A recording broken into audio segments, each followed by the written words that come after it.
cumbukaay tur day uyu borom jasna pire soo ko bëggee fii si biir Gambia bi dawal foofu sa quality jasna your number one stop shop. Ana sama jigéen ñi dama bëgg ngeen jox ma seen nopp garme yi ndaxte quality jasna amal nañ leen ay til yu toj daala poos abaaya yu yiiw waaye it amal nañ leen ay boreda yu rafet boreda yoo xam ne pour góor ñi la ak pour jigéen ñi amal nañ leen body scrub yi nga xam ne nii dafay defar seen yaram bam nice white fàttewuñ fa diw yi. Ana sama jeeg yu pare yi quality jasna amal nañ leen fa andi cuuraay yu neex house spray ak bépp xeetu baax pour seen biir néeg. Dama ne atum ren jii ku sa jëkkër mere ku ne yow la neex ndaxte quality jasna ñëw na si dëkk bi pour defar sëy yi.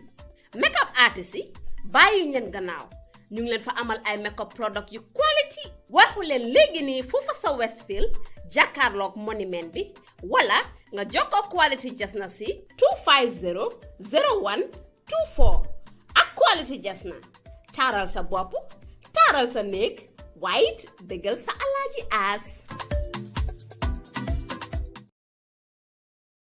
President Barrow has presided over the opening ceremony of bicentenary commemoration of Janjangbureh Georgetown, which is dubbed as Celebrating Homecoming with Our Heritage.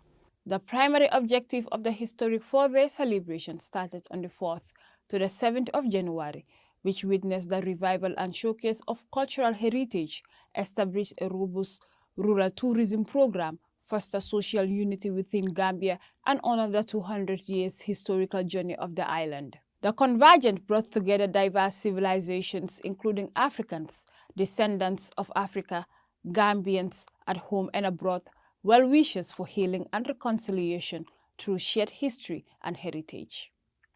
The event was witnessed by Son Excellence Amadou Ba, the Prime Minister of Senegal, and several other dignitaries. Speaking at the event, President Barrow said that the celebration of the bicentenary is as a result of the transatlantic slave trade that occurred in the 90s, that free slaves were settled at the island, adding that on the account of this, it is with mixed feelings that they gather to remember the events of the mid-90s. As we have it on record, thousands of Africans who were freed from the transatlantic slave trade bound for Freetown, Sierra Leone, were resettled here in Georgetown. We are in this historic town, therefore, to celebrate its bicentenary on an island where hope was restored. Captured Africans who were unjustly seized, unjustly treated, and unjustly removed from their homeland and families, without any regard for their rights and dignity. On account of this, it is with mixed feelings that we have organized this historic festival to remember the events of the mid-19th century because of the cruel acts of that dark era. Africans have been forced to demand reparations from those who took part in the transatlantic slave trade. He said that it is a welcome development that the African Union and the United Nations and some African countries have already started to ask for reparations, as the African Union has for the past 2 decades led a strong persistence campaign on reparation for slavery as a basic human right for Africans. Excellencies, distinguished guests, it is a welcome development that the African Union, the United Nations, and some African countries have already started to ask for reparations. The African Union, for instance, has in the past 2 decades led a strong and persistent campaign on reparations for slavery as a basic human right for Africans.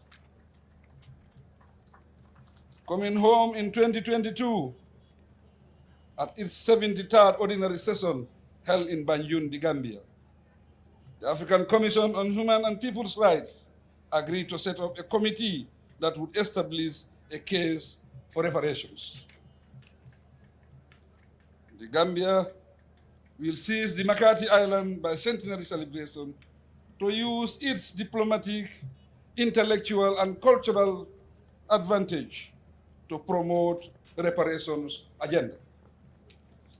Your Excellencies, distinguished guests, last October, I observed that it is rewarding for a nation to reflect on the past in order to chart the way forward for a better future. For this reason, my cabinet worked closely with the National Organizing Committee, stakeholders, and the communities of the area to hold this grand commemoration. For his part, Minister of Tourism and Culture Amadou M.K. Bah thanked and commended all those that contributed towards the success of the event, particularly His Excellency the President. I now almost say that the organizing committee has really worked very hard. Mr. President, with all this, we couldn't have succeeded without your immense support and contribution. You have always given me the courage. When the idea got floated that this was not doable, when you called me and said, Mr. Minister, I'm with you and I want us to get it done, go to Janjangbureh, stay there, close your office, be on the ground, I want to see this program succeed. Mr. President, those words of encouragement gave us the courage, determination, and the stamina to get this thing done. We are grateful to you.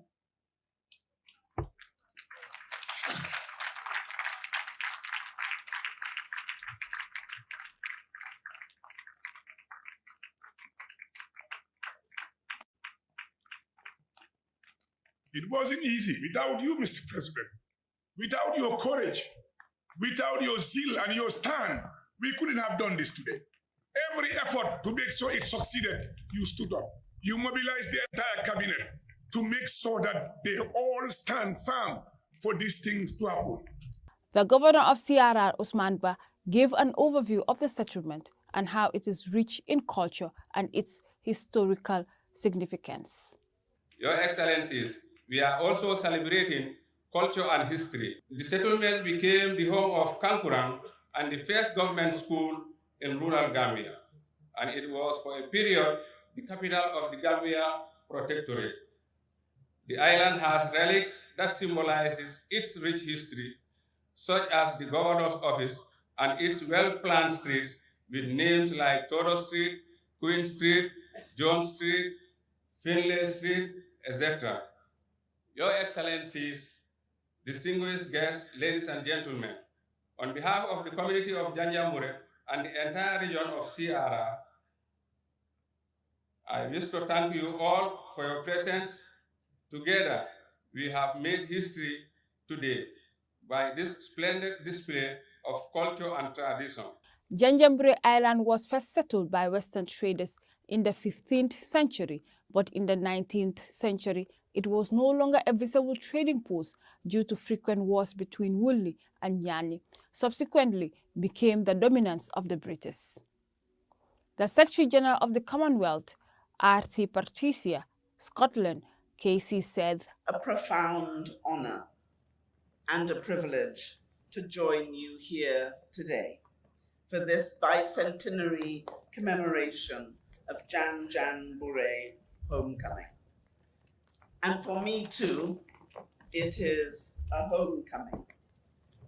At the birth of this new year, I have traveled across the seas to stand with you here today, yes, to represent our Commonwealth, but also it's a poignant moment for me too, a coming home.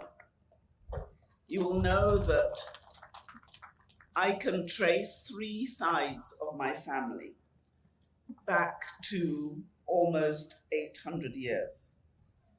But I know that the part of me which is unknown comes from here in Africa. I know the part of me which is indigenous Caribbean. that part which is French, that part which is Scots, but that part of me which is Africa, which is written in my blood, which is evident by a mere glimpse of the eye, and which I know scans the whole continent, including, yes, Gambia. That part which was burnt into ancestral history anchors me personally to this commemoration in a visceral way. The event also witnessed the display of different ethnic groups and masquerades to show the rich cultural diversity of the island.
It was on 23rd April 1823 that Captain Alexander Grant purchased the island on behalf of the British Crown from the rulers of Nyani to make it into a host station for the liberated Africans free from slave ships intercepted by the Royal Navy in the Atlantic. The island has a rich history and culture which continues to inspire.